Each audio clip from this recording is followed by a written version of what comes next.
For the past 3 decades or so, if you absolutely positively had to get to Europe quickly and had the money, you could. You could take the Concorde and race across the Atlantic. An era came to an end today, however, when a set of landing gear screeched down upon the pavement at London's Heathrow Airport. The Concorde is no more, and sitting in seat 14D for the last flight was NBC's Robert Hager. At dawn, we're wheels up out of New York. 27 years after it began commercial service, it's still breathtaking to watch. And breathtaking aboard, too, as we break through the sound barrier, Mach 1.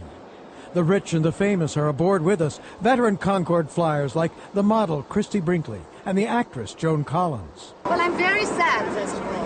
I'm very sad not only for myself, because I've used this flight so many times between New York and London. The menu's special for this last flight: smoked salmon and caviar, lamb and omelets with truffles, fine champagne. We climb ever higher in this technological marvel, now to 53,500 feet. And the sign on the wall here says we're at Mach 2, twice the speed of sound. We're 1,350 miles an hour. 29 years ago, I remember on a Concorde test flight out of Boston, the same thrill, standing by a similar Mach 2 sign. The only populated area Concorde had to fly over was 3 miles out from the runway. Remember broadcasting from New York in 1977 when the first flight to that city landed after a bitter court battle. A tougher test of Concorde's noise levels will come tomorrow when the aircraft will make its first takeoff from Kennedy. And covering the year 2000 crash of the French Concorde outside Paris.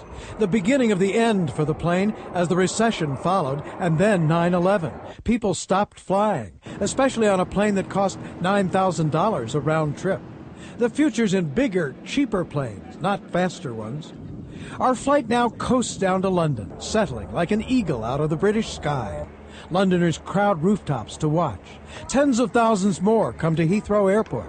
Now the fleet will be parceled out to museums, the parts auctioned off.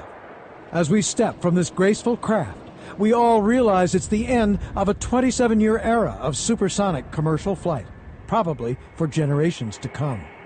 Robert Hager, NBC News, London.